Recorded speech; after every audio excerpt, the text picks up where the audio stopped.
Yes. Welcome back to the Football Terrace. Bruno Fernandes is OLE out. Bruno Fernandes has lost faith in his manager, according to major reports this afternoon. We're here to talk about it. We're going to let you listen to what's being said as well. Before we go any faster, hit the like and share button. When we go past 200 likes, we're going to play the extract which claims that Bruno Fernandes has lost faith in Ole Gunnar Solskjaer as his manager. This is bad news for Ole. Terrible news for Ole.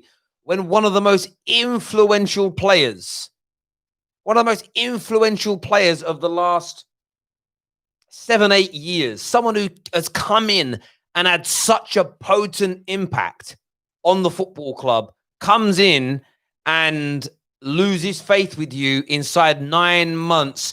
The writing is on the wall if this is true. The OLE out brigade are going to be so happy right now. And it almost leaves the OLE in brigade with nowhere to go. If what is said about if what Bruno Fernandes is saying is true, do me a big favor. Smash the like button right now. We're going to play you this interview as soon as we go past 200 likes. So hit the like button right about now. I want your views. I want your opinions on this. But losing faith in Ole, wow. Did anyone see this coming? I want to know what you're thinking and what you're feeling being said here. Hang on a second.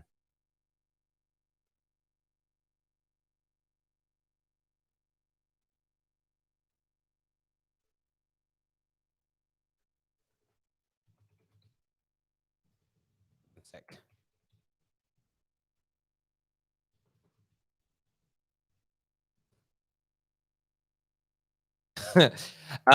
Let's just go through some of your live comments here.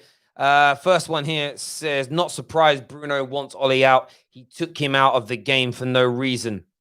I don't necessarily think that's what it is. I don't think it's a tit for tat. You sub me, now I want you out. I think this is more, we'll listen to it in a minute. I haven't listened to the full interview. I think it's more to do with losing faith in his tactical ability. And I just replied to man like Aaron. I put a thing out earlier.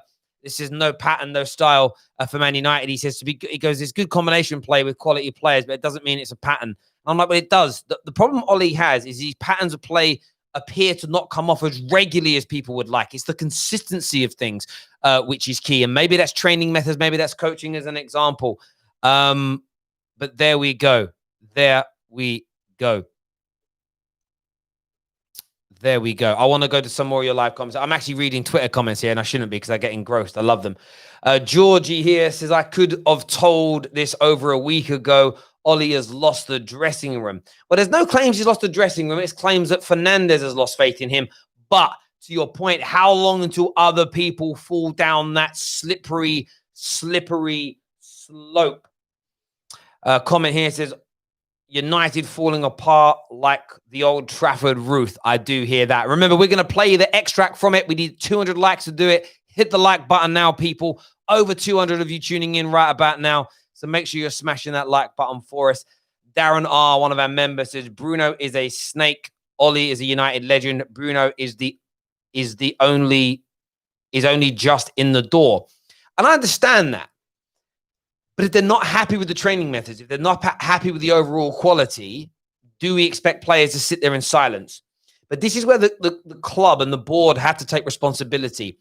They've employed somebody that most people, even the majority of the Ole in crew, do not think he is good enough to be the manager, to win us Premier League titles, Champions Leagues, etc. Most people felt he was needed for a build. I think for me, there is this element of, how I want to say this in the right way.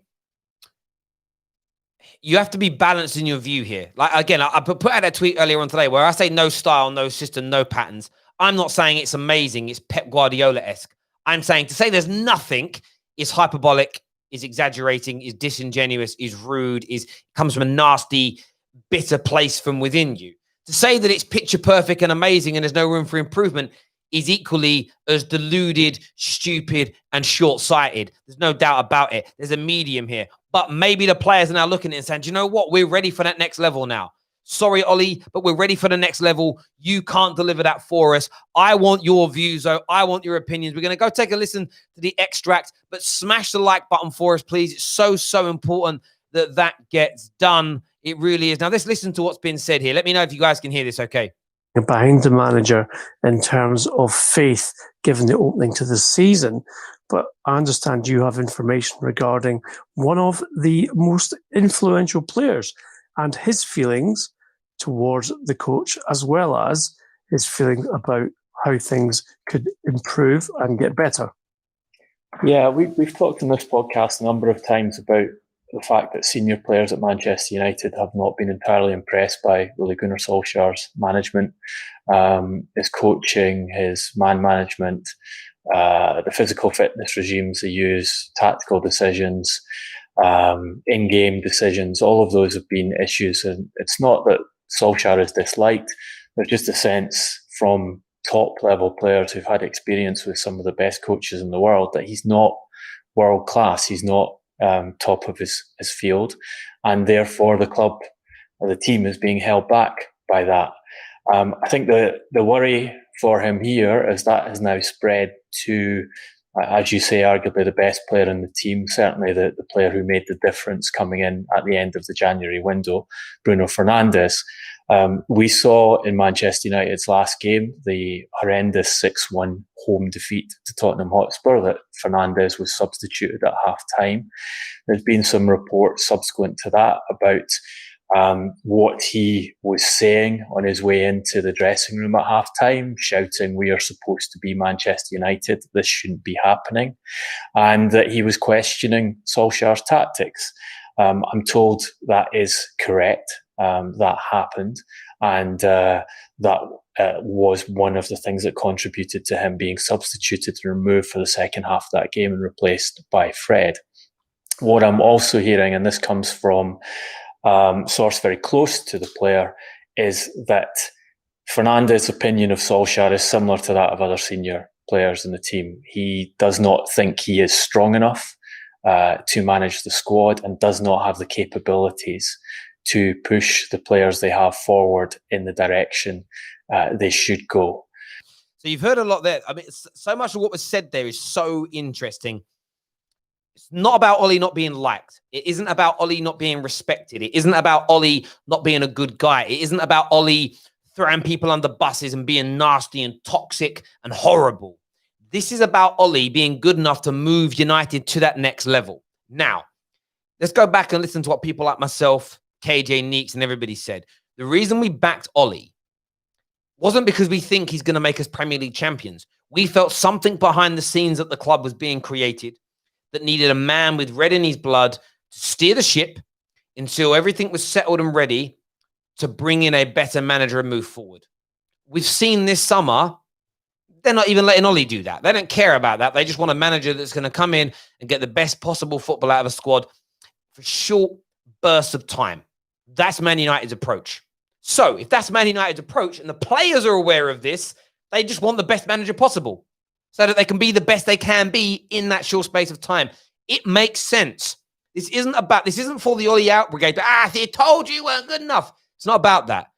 Nobody's ever, I don't really feel I've seen anybody claim that Ollie is good enough to make us a peak high-level team again. It was about the medium to long-term bigger picture. If there isn't a plan to build a medium long-term picture and it's all about the here and now, then I endorse Ollie going. I've said this all along. There is no difference. The problem is with most people, they have very small minds. They're very peninsular. They're very kind of small. They're very much, it's one thing or another. They're very polarized is what I would say. Like this tweet I've put out today that's gone crazy where people are like, Terry, how do you see patterns of play here? We don't do it every week. I wouldn't say it's this. I wouldn't say it's that. I'm like this, right? It's like, I'm not saying that we couldn't play better football than Ollie makes us play. Of course we can. Better coaches will make us play better football. It's almost obvious. However, to say there's no system, there's no style, there's no nothing, like it doesn't exist one bit, that's ridiculous. That's the polarization that I push back against every single day. We're going to listen to some more of that clip in a minute. We need to go past the smash past the 1,000 like mark. So smash that button for us right about now. I really, really, really do want to hear from you. I want to hear what you're saying. We're going to open the Skype lines are now open as well. So if you want to call in via Skype, have your say on this, we can let that be done.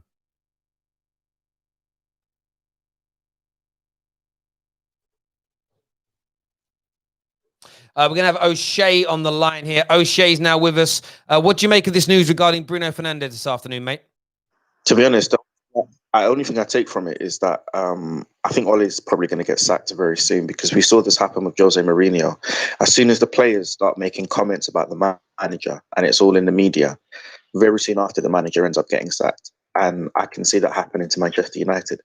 But like you just said before I called in, it's quite apparent now what the plan from the Glazers is for Manchester United. The plan clearly was never to let Ole build something, build the foundations for another manager like a Poch or whoever to come in and take them to that next step. The plan was always to have short bursts of greatness. And so you probably will get that with Pochettino, because he is a good manager. The same way you got it with Jose Mourinho. He got you second. You won a European trophy. You had short bursts of greatness because you had a great manager. So if that's what United, the board want, then like you just said before, get rid of Ole and bring in a Pochettino or an Allegri or that level of manager. But the question is, do you guys, as Manchester United fans, want that? Because I wouldn't want that as a Liverpool fan. I want to build a dynasty. I want to build something great. I don't want Klopp to have this 2-3 years of greatness and then fall off. I want him to be winning trophies until he leaves and build the foundations for the next manager when he leaves. Continue winning trophies. I want to continue winning trophies. Talking about what trophies we've won, and I want to be sat here 10 years from now talking about how Liverpool have won 7-8 Champions Leagues, not like in a row. I mean, like in total, and we've won another 2-3 Premier Leagues. I don't want to be sat here going, yeah, we had a good 3 years with Klopp, but then that was it. Do you know what I mean? So. Yeah, no, mate, I agree with you. Mac's on the line with us. Mac, what do you think about this news? What do you think about what's being said about Bruno's opinion of Ole? And to O'Shea's point, are Man United following the right approach, where we're just looking for the short-term fixes to try and be the best we can be in this moment, as opposed to trying to build something for the future? What's your opinion, Mac? It's just the same thing over and over again, Terry, man. It's the same thing over and over and over again. It's just like leaks coming out from the club. If they even leaks or they're just lies, who knows? It's just the same thing over and over again, man. And I keep saying to people that short-term success doesn't exist. Like I come from an era where Manchester United was a dynasty, and I prefer that. I don't understand, why would you want to make a tenner when you can make a bill? It doesn't make sense to me, man. Like, short-term success never works, because at a certain point in time, you're not going to be able to attract these big names anymore. They're not going to work. Like you know what surprises me, that still to this day, and I think that it's probably because of their success in terms of trophies. But I'm still surprised that players go to teams like Real Madrid, because Real Madrid is, if you're a player and you go to Real Madrid, you're almost, I mean, and you know what? The thing about today you get labelled as a flop. I heard people call Ousmane Dembele a flop, and it's like, yeah, you can call him a flop. I know we talk about Real Madrid, but he plays for Barcelona. But yeah, you can call him a flop. But why don't clubs ever take responsibility for flopping players? Why do we always put it on players? And this is what I'm talking about when it comes to short term. We're going to become that club where we're going to look at us and be like, well, why would I want to move there when I can move there? Because, yeah, okay, cool. Real Madrid, it can be a graveyard for certain players, but at least they probably still win trophies. I mean, 3 Champions Leagues in a row.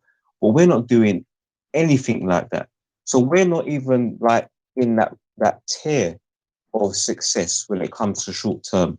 So at the end of the day, you know what I mean? Like it's not good. It's not sustainable, man. Like, I come from the school of dynasties, man. Like, come on, man. This is. Do you know what it is? Yeah, you know what's so frustrating? Because it's like, I want us to be successful. I always said, I'm not Ole in, I'm not Ole out. Yeah, I'm more on the side of the Glazers getting out of this club. Yeah, and I want us to be successful. I do believe a manager, a different manager will, and a better manager will get us into that position. But it's hard for me to celebrate getting a new manager just because of the circumstance of how we're going about it. If there was a plan in place and it was like, okay, we're going to get Poch because we want to play this type of football, and we're going to get a director of football to help him bring those players in to play that type of football and progress.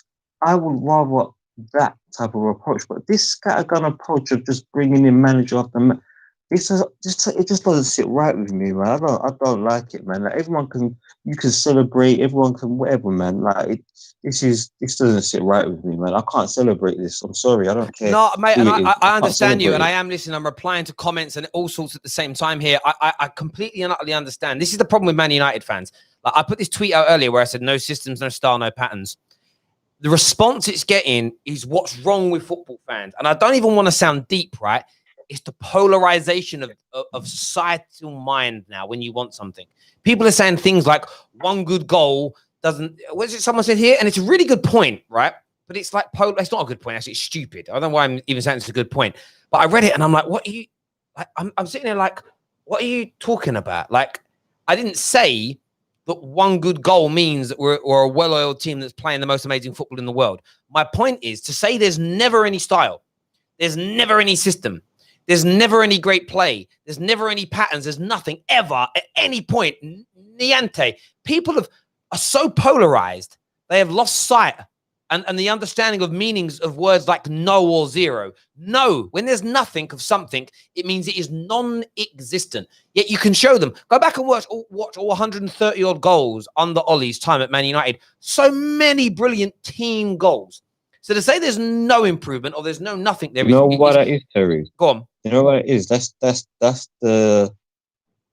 is the effects of this Twitter generation and this whole thing we use called Twitter. It doesn't create any type of conversation. So what people then have to do is they have to squeeze their point into however many characters it is that you can put on Twitter.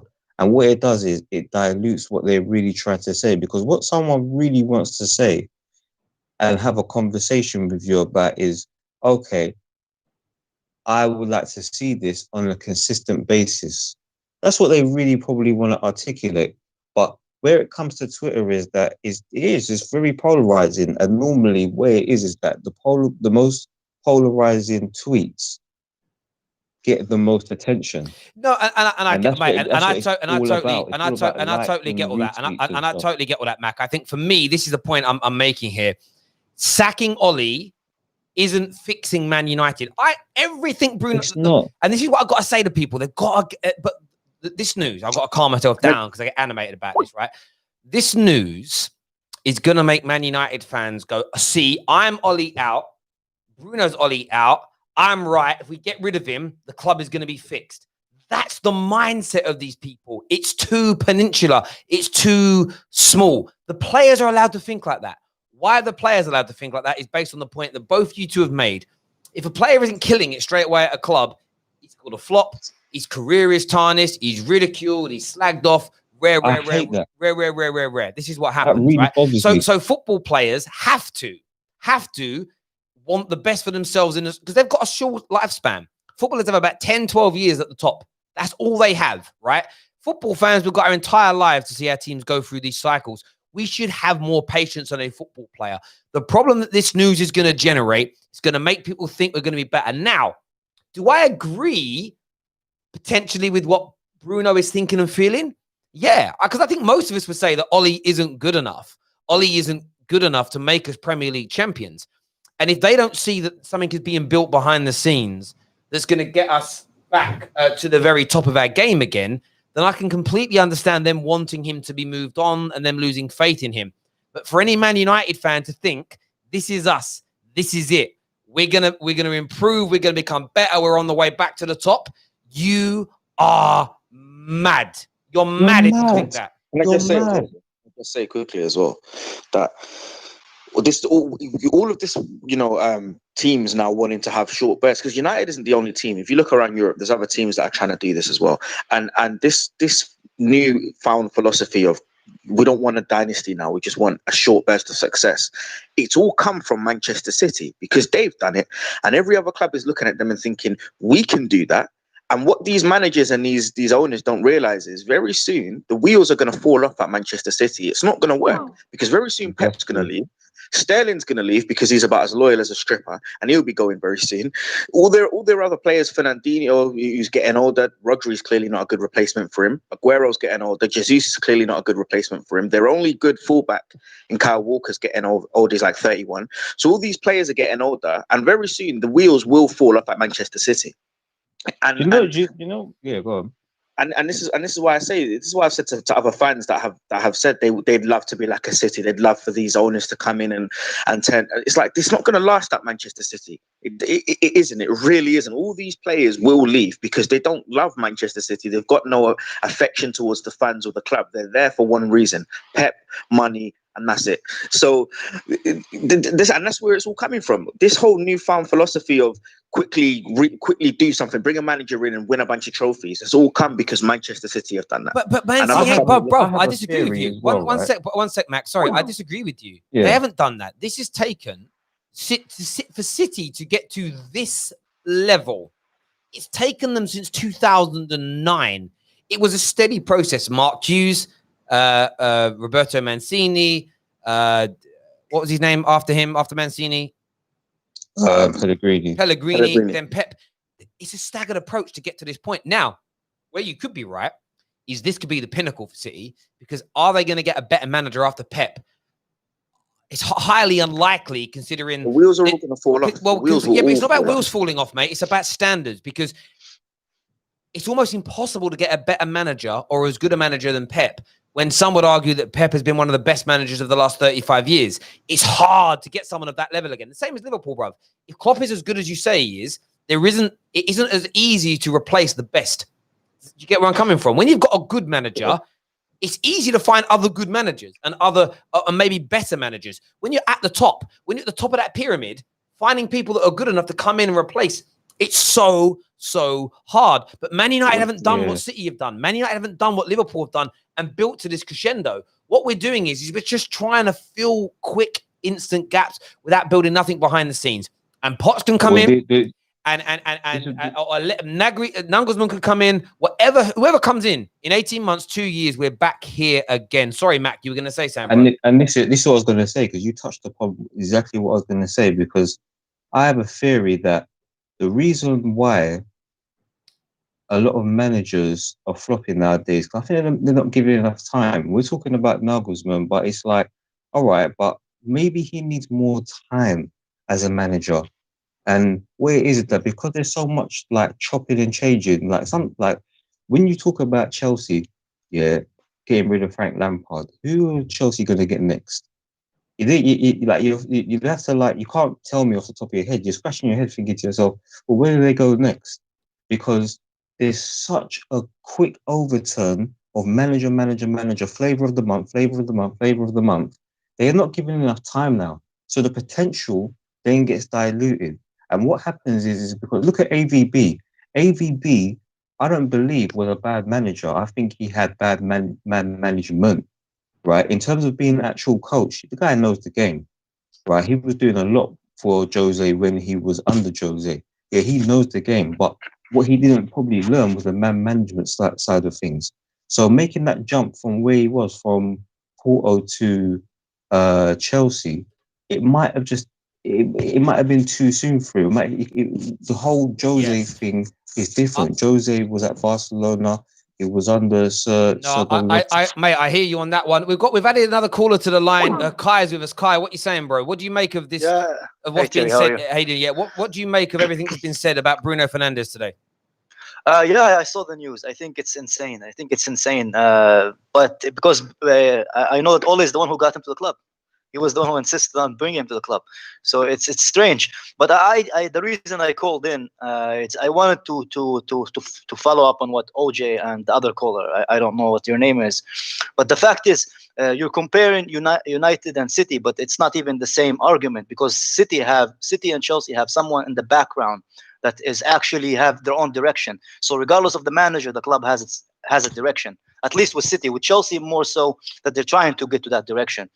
But with United, what's different with United and City is United, the board is the one who's clueless, and the manager actually has a plan in mind, and they're not backing the manager because they are using him as a fall guy for their incompetence. So you cannot.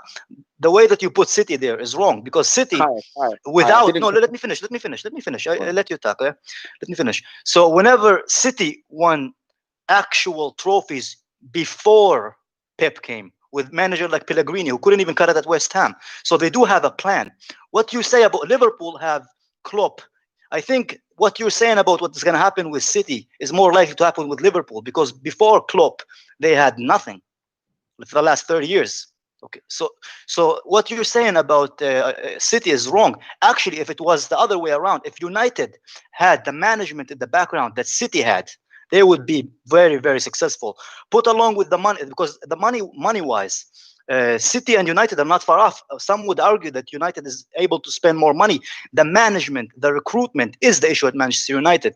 So your point is completely invalid. I feel if United had the management of City, they would be one of the most successful clubs in Europe, because they already have the history, they already have the financial backing behind it.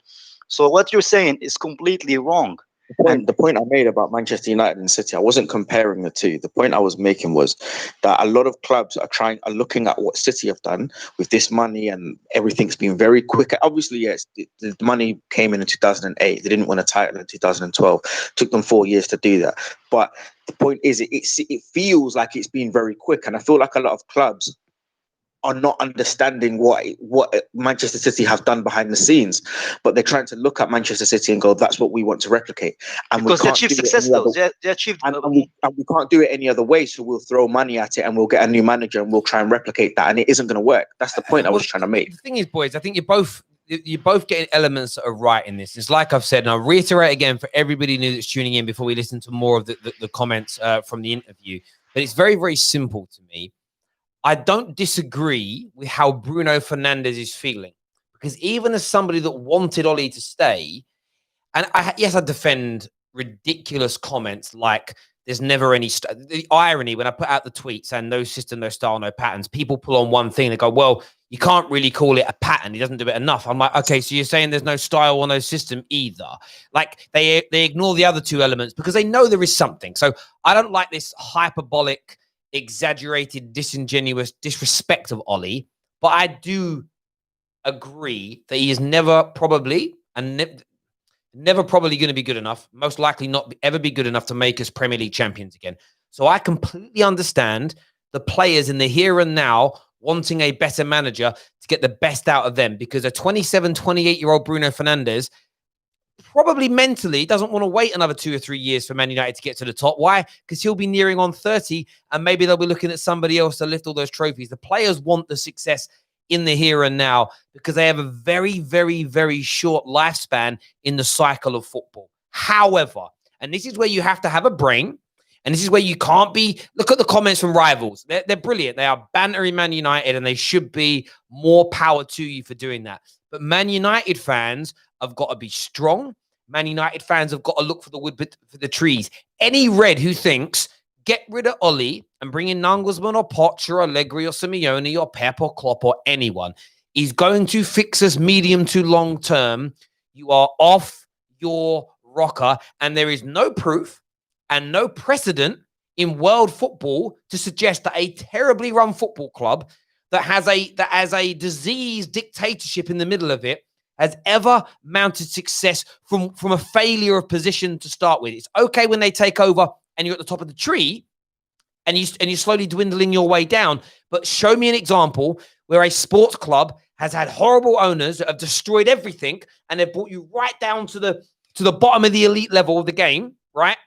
And then with no changes being made, miraculously get back up to the top. If you can show me 3 or 4 examples, and I'm not talking one obscurity, of where medium to long-term success and brilliance has been re-achieved, the new dynasties have been born, come at me. I guarantee you can't find it for me. Guarantee you can't find it for me, especially in the football sphere. So anyone that thinks, oh, get rid of Ollie because he has no patterns, that's going to fix us. You are mad.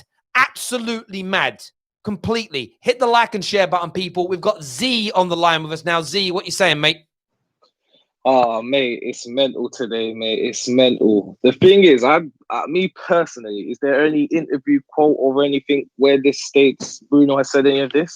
Well, there's a journalist called something Lopez. I can't remember his first name, who is very close, Portuguese journalist, very close to Bruno Fernandes and his family. He has confirmed that it's true that Bruno has lost faith in Ollie's sort of management and tactics. And basically what they're saying is they don't feel, and we'll listen to it again in a few moments, they don't feel he's strong enough and good enough of a coach to elevate the team further. So essentially, they're probably putting it in very journalistic terms, but I think the squad think Ollie's taken them as far as they can go. They now need somebody better.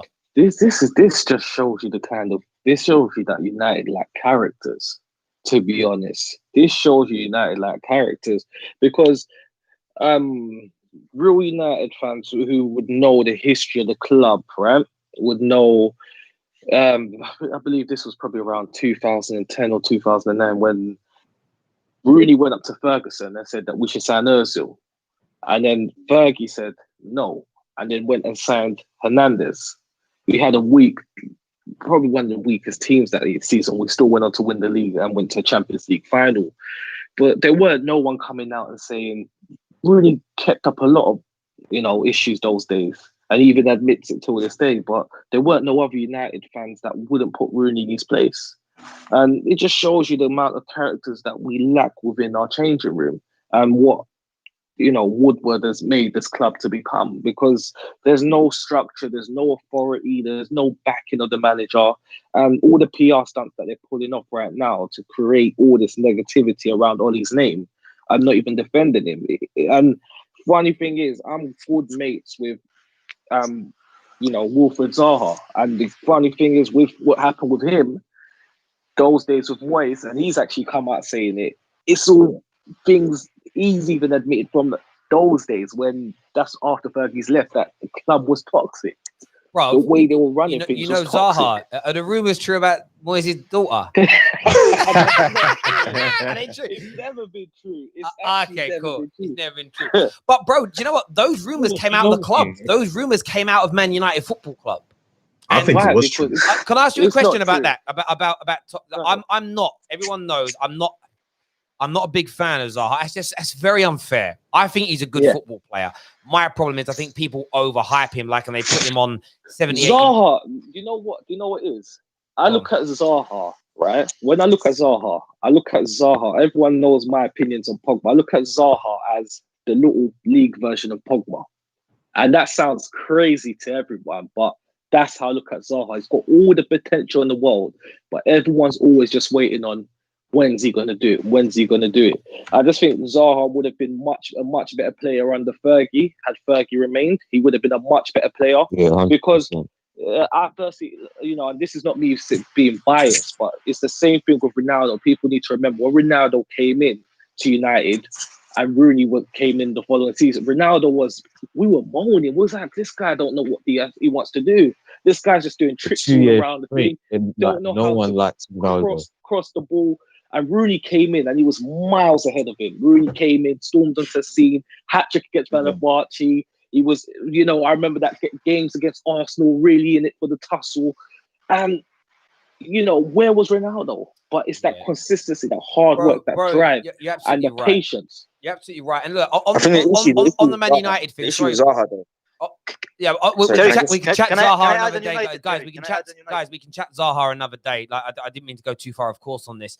On the Man United thing, you're right around the level of toxicity, because the amount of go back to the Moyes era, which Zaha was part of. One of the biggest rumors that was created at that time was that David Moyes sat down Rio and Vidic and made them watch videos of Jagielka. There was another rumor that, again, I believe because it come from fairly credible people, that David Moyes was in front of the players reading self-help books on how to be a better leader of people and stuff.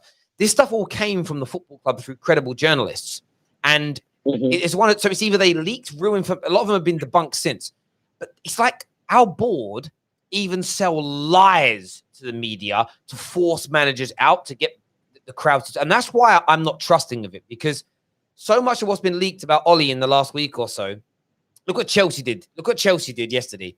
Now, I know a lot of Chelsea fans don't like any negative news, but the thing about Kante and Lampard falling out, Lampard and Kante falling out and having problems with each other, this is a conversation that's been going on for 15 months, where it keeps coming up. It keeps coming up. And the the Chelsea journalists consistently shut it straight down. And I'm like, that's good management of the football club. They shut the rumors down quickly. What Woodward does, whether they're true or not, he goes, oh, we might be able to benefit from this in some way, shape, or form. Let's engulf it by either completely like ignoring it and letting it fester away, or let's actually confirm that it's true. And that's the worst bit about this. That it just stinks of everything we've done. This is why I say to fans, don't get carried away and think this is the new beginning. This is the new dawn of the new era of United. Because if you're old enough, and anyone who's about 22 years old and younger, I don't think you remember what was happening 7-8 years ago with Moyes. And then in the early stages, LVG nearly quit his job in the first summer he was at Man United because we weren't landing him targets. I remember doing a video about it and being called a liar. And then he gets sacked and was like, yeah, I nearly walked away because they literally lied to me in the interview process about what they were going to deliver for me. That's how bad we are. And you think we're not going to do that to Poch? And we're not going to do that to Nagelsmann? Sorry, can I just put this question out there for people?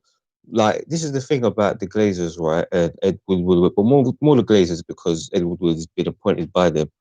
What happens now, because they've appointed Solskjaer, right, and given him a 3-year contract. So then what happens if we hit a bit of a bad patch with Poch, right, and then they start to do the same thing with Poch? What then happens, people? What's everyone going to say then? Because now you've got your guy, you've got your guy, and he goes through a bit of a bad run, and now because you've got your guy, you're prepared to probably give him the patience that you wouldn't give Ole. Fair enough, right. But what then happens when they do the same exact thing to Pochettino? Don't start talking about the Glazers then. Well, mate, it's the same thing. We're going to go to Monstar in a second, but it's the same thing I said this morning about Henry Winter. I am not going to bend the knee to Henry Winter because he's called out the Glazers over this big project plan. Do you know why? Because these men are silent about the erosion of Manchester United Football Club. Now, suddenly, the Glazers are very bad people because they want to damage other clubs. When they're damaging Man United, you're all sitting back going, I'm just going to sit back and watch this building burn down. I'm not going to try and help anyone. I'm not even going to call a bloody ambulance or the fire brigade. I'm just going to sit here across the road and watch it burn. But now it's touching your house or it's touching a neighbour's house that you like. You're like, oh, we better do something. Mugged, bruv. Mugs. Slags, bruv. Absolute slags. That's what they are. Slags. Monstar, what are you saying? Monstar, what are you saying? What are you saying, Monstar? The thing is, I'm not a fan of, players or anyone getting managers out unless managers are just not performing in it. In terms of Bruno Fernandes, I like Bruno Fernandes. I think Man United should make him captain. I like how he's taking over this team. I agree. And how he's stamping that authority. And that's something Man United need. Harry Maguire, he's all right. But I just feel like Bruno, you can see on the pitch how vocal he is. He's more of a leader that Man United need. But if it's true that he's trying to get Ole out, I'm not a fan of that. I'm not a fan of players getting managers out. Happened to us with Mourinho as well. Yeah, I'm not a fan of that at all. Yeah, but this is what you got to understand, right? And I'm not saying he's done that. It's where we still got to be careful. Players are allowed to have these honest opinions. The biggest problem I have is this shouldn't be made public. There's one thing I don't agree with. It shouldn't be made public. This is the case of, I don't have an issue with Bruno Fernandes. Like any of us should be able to do this at work. Walk in to the boss's office and say, look, the way he's treating me or the way we're being run or the way things are being managed, it isn't right. It's causing us problems. You should be able to report that, right? You should be able to have that conversation. The problem with Man United is that we let that information seek out. And do you know what happens with newspapers? And this is a fact. Journalists will have these stories and they will go to the football clubs and say, got this story. It's not great for you because of X, Y, and Z. Care to comment on it? What do you think about it? Rare. A lot of the times, what they're really after the journalist is like a really big exclusive interview or whatever. It's down to the club. So I saw a journalist say the other day that, you know, that when the Greenwood got caught with the balloon thing a few weeks back, the newspaper that printed that, I think it was the Sun, went to Man United and basically said, can you give us like an exclusive interview with a player or manager or yourselves, and we'll bury the story. Man United said, we're not going to be bent over by the Sun. No. So they released a story. I wouldn't be surprised if that's happened here. Woodward, we've got this story. We'll bury it, but can you give us an exclusive interview? I think Woodward in this case might have just gone, no, because he wants his story coming out. Do you get where I'm coming? So it might not necessarily be leaked directly by Woodward, but they have an opportunity. Football clubs have the opportunity to control the media because the newspapers only really care about selling. And if they could get an exclusive interview with Paul Pogba, they'd bury this story for that. Does that make sense? Because that's going to actually gravitate globally a lot more attention than this story will, which will be gone by tomorrow. I just think that's where Chelsea, Liverpool, City, they manage the press and the media impeccably compared to Manchester United. One thing you got to take into consideration as well, Terry, is the simple fact that they've got a structure. They've got a whole thing going. Like, for example, people won't agree with this, but people will say when the Glazers came in, United died down. I don't believe that. And when Woodward came in, I personally believe, and people may not agree with it, it's just the pace. This is what I say about fans that lack patience. I personally believe the best bit of rebuild that United had was under LVG and the plan that was meant to be in place. If everyone remembers, LVG was meant to be there for 3 years, and then Ryan Giggs was meant to take over, right? Ryan Giggs would have had 3 years working under one of the best managers. If you look at some of the best people, the best managers. I'm sorry, mate, but I have to cut you there, man. I'm sorry, but wait, let me just finish my point. That's completely untrue, but go on. Yeah. Let me finish my point. Just try to understand, right? You look at the best managers in the world, right? Mourinho. You look at, for example, Pep. Look how they've come up under. Look who they've come up under. Do you get my point? So they've come up under some of the greatest managers, right? And had Ryan Giggs got that education, you would not know what would have happened. I personally think we had a bit of good rebuild, and even Rooney came out himself saying we were finally clicking with LVG's tactics. We'll finally get to understand. And a few of the players actually admitted that they believe he deserved one more season. It's just the lack of patience that we have as fans, and it's the same thing that's repeated with Ollie. That this is my thing. That Terry always says, if Poch comes in, what happens when this happens with Poch? It's going to be the same. This is the thing. We can have a lack of patience as fans, but ultimately, fans don't get to make decisions. It's the board that gets to make decisions. So if they were real footballing people and they could see as well as Wayne Rooney, that things were starting to click. Yeah, because I don't think the Glazers don't know football. They're not on the training pitch and seeing things and how things are going, right? So if they were able to see, things finally clicking, they would give them a bit more time. But because they're just paying attention to, like Terry says, the polarization of the fan base, right, on Twitter and everything like that, that's when they start doing all of these like snidey, sneaky tactics, like leaking things and whatever, and putting plans in place to replace the manager. Listen, let me tell you something. Yeah, these Glazers. Yeah, I remember we sold Ronaldo for 80 million to Real Madrid. Yeah, we bought Antonio Valencia, Gabriel Obertan, and we got Michael on the free. Do you know who went from Real Madrid to a different club, to Bayern Munich, for just 20 million? Arjen Robben. You're trying to tell me that we couldn't struck up a deal, right, within that 80 million to get Arjen Robben to come to Manchester United when they wanted Ronaldo? Look, is that what you're trying to tell me? They're not footballing people. They're not business people. Yeah, they're just leeches, bro. I'll tell you this. That's brought up now. Don't you realize how all of these things are brought up now? Why? Because that was No. That was brought up at the time because we had the green and gold protest in 2010. That was brought up at the time, and I remember because I was old enough to know about that time. Yeah, I'm telling you. Yeah, can I add on this point? Can I add on the point? For a long time, mate. I'm telling you. Yeah, I know the Glazers coming out, but I'm saying a lot of people who are bringing up the failures of Fergie, of like certain things that happened in the Fergie era, a lot of people bringing up all of these points about Ronaldo. Those are, I'm not saying yourself, but I'm saying a lot of the fans who are coming out with it now, they weren't complaining those days. All of these points are just being reiterated by a certain age group of the families that can remember all of these things. I'll be honest, when you look at other first came YouTube in, channels, they bought the club on debt, and there's a group 100%. of people that started a whole new club because they didn't want to be associated with the club anymore, and that's still going to this day. Yeah, 100%. these people, I'm telling you, bro. I'm telling you. You know what I find interesting about this, boys? Guys, just said before about the Terry, finance. can I add to the United point? One sec, boys. What I want to throw in just a second here on this conversation is interesting because I can understand and agree with Bruno Fernandes' mindset here. This is where Man United also annoy me, and this is where people have to be bigger than what they want, and bigger than the sacking Ollie is what I want, so I endorse any means necessary to get rid of him.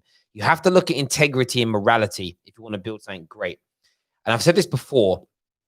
Players, Bruno Fernandes might have lost faith in Solskjaer. It'll be interesting to see how hard he works and how he tries on a football pitch. Because what I don't want to see slip back into Man United is players not trying, players not giving their all, essentially throwing a manager under a bus to remove him quicker because they've lost faith in him. And the reason why I will never endorse that behavior is the precedent that it sets. And for every Man United fan going, oh yeah, but it will get me what I want. Think bigger. Stop thinking so myopically. How will you feel if a group of Man United players does that to a manager you love next time? Because the club, 3 managers running, have endorsed that behavior and allowed that behavior to go on. Now, I'm not saying they should back. 2 of them were world class. No, but you get exactly, and you get where I'm coming from. That for me, this is what you got to. This is how toxicity works. This is how player power works. These are the things that Ollie was brought in to remove. If the owners allow it to happen and you're okay with it because you get what you want, you're on a slippery slope. We see it happen in society all the time. We're happy for this type of person or this group of people to be mistreated because we don't like them. But when that same practice happens to people we love and respect, there's outrage. For me, to actually fix the system, you have to have the same energy for everybody, whether you like them or not. And I've seen Ricky Gervais does a joke about it, but he sometimes finds him he sometimes gets nasty abuse that's vile online, but he ends up finding himself defending the person that abused him's right to be able to abuse him because he believes in free speech so much. He's like, no, I know what the guy said was wrong, but he shouldn't be arrested for it because free speech should exist and he should be allowed to say what he wants, even though the person that's saying it to him is hoping his missus dies of the most horrible, heinous death. And I respect that because it's like he doesn't bend on his morality or integrity towards free speech, no matter what's being said, even towards him. And football fans have got to become like that with their clubs. We're a big part of the problem. We're happy for player power, for bad ownership structures, for bad decision makings, for lack of due diligence, to not back managers, whatever it may be. We're happy for every single bad practice to exist if we don't like the manager. But then you suddenly think that all those bad practices, bang, are gone when the manager that comes in that you like, you mugs. If you believe that's the case, you're mad. Listen, if you get with a woman who cheated on her boyfriend to be with you, and then you find out that, you know what, she cheated on the previous boyfriend to get with the guy that she cheated on with you with, and vice versa. If she's done that 10 times, brother, she's cheating on you. It's happening. And vice versa, ladies. If you get with a guy that always leaves the woman he's with because he cheats with a new girl, he's going to cheat on you. That's what Man United are. We're cheats. We're serial cheats. It's going to happen, bruv. Trust me. When Woodward sits down, he puts his phone facing down on the table, bruv. Cheat, bruv. Straight up. Terry, you know what it is. It's like a pattern. If you build a house from a wooden foundation, you can't expect it to withstand earthquakes. You know what I mean? It's the same thing with United. You don't have to have football people as your board, as your owners. Because look at City. Their owner knows nothing about football. I'm sorry to bring up City again. I know it annoys United fans, but their owner is not a football person. But what he did is he hired people below him that know footballs, that know how to manage a football club, and through that process, they were able to build a team that can withstand those earthquakes without counting on a specific manager. No matter what, they already have a point in hand, you know. So it's the same thing. It's not you cannot just blame like the board itself. You have to blame the Glazers, because if the Glazers actually would have changed the foundation underneath them, then United could work. But you cannot blame one manager if he doesn't have the tools to make it work, you know. You cannot build like a house. I hear that, boys. I've got a few super chats. Sorry, guys. I've got to do some super chats here. The first one is the Glazers made us forget Evra, Rio, and Gary Neville. This is the Glazers, not Bruno. Neil Ashton is the specialist. Don't fall for it. AJ here says, Terry, you have to admit now that Arteta is better than Ollie. Our best players love his management. Yours want him out.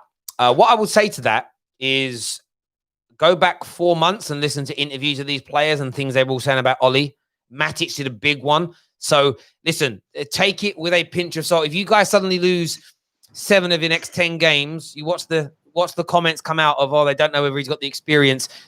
Football is a fickle sport. And today, right now, Arsenal fans feel on top of the world. We could be in February and we could be hearing it. I've had enough, Robbie. He ain't ready, Robbie. When is it going to end, Robbie? Yeah, trust me. So listen, right now, what I would say, right now, no doubt. Sorry, mate. Right now, Arteta is doing better than Ollie as in this moment and this space in time. I will wait to judge that one in the long term, but thank you for the super chat. Go on, bro. Yeah, there was a point that was made about 10, 15 minutes ago. I can't remember who said it, but they said that the fans don't control the football club. The Glazers do. But that's right. But on the flip side to that, the fans can have an influence on decisions that are made based on where they apply pressure. And all of us on the terrace, look, I'm a Liverpool fan, so I don't really and truly, I don't want to see United do good. But unanimously, all of us on the terrace have all come up with this. Apart from, I think, ITES, have all said that Ole isn't the problem, right? But the majority fan base of United fans on Twitter are all piling on Ole. If you apply your pressure at Ed Woodward, then you may see change happen. Look, give up with the Glazers. That's never going to happen because they own the football club. They have no reason to sell it, and there isn't them out there that have the money to buy United right now. So that isn't going to happen. But with Ed Woodward, if the majority of the fan base shift where they apply their pressure and take it away from the manager, whether that be Ole or Poch if he comes in or whoever, and apply that to the real problem, which is Ed Woodward, then you will see change happen. Mate, I couldn't agree with you more. The board, Woodward, everyone, that's where the focus needs to go. But like I've said, you will see the majority of people come around and just celebrate the very, I know I love using this word, but the small-minded, the narrow-minded, the peninsula kind of view of, yes, Ollie's going, we're back in business. And that is what suits the Glazers and Woodward, because they know that, and I said it before, and I don't mean to sound rude when I say this, these people are rats. And I don't mean like literal rats. I just mean they're being the Pied Piper's playing his tune and they fall for it every single time here. We've got a couple of one other super chat to do here that says any new manager needs to come in from a position of strength and negotiate a change in our structure. We will hopefully agree it if we are desperate. But listen, that's from Gus. Gus, Man United do that every time. We agree a structure and a principle. We tell the managers they're going to get what they want. We give them what they want in the first instance, and then we take it away from them later on down the line. Terry, sorry to cut you off there. Let's be honest. Who have United actually allowed to get their choices first time around? LVG came into how many transfers already agreed? True, LVG didn't get what he wanted. Mourinho pretty much did first year. And I would say last summer, how many of Mourinho's first year targets were his? Pogba wasn't. Pogba was a deal in there. Pogba wasn't. He was still. Yes, I know that. But what? Okay, let's be let's not be too nitpicky with this. I think he was happy with Pogba. Who wouldn't have been happy with Paul Pogba coming? I don't think the reason. I'll be honest with you. Someone like Mourinho, who. The reason why I would say Mourinho wouldn't be happy with Pogba coming in because the kind of manager Mourinho is similar to he's similar. I always say Mourinho and Pep are similar in terms of they don't like big characters. They like a big characters in the sense of someone that will fight for them, but not someone that can take control over a changing room.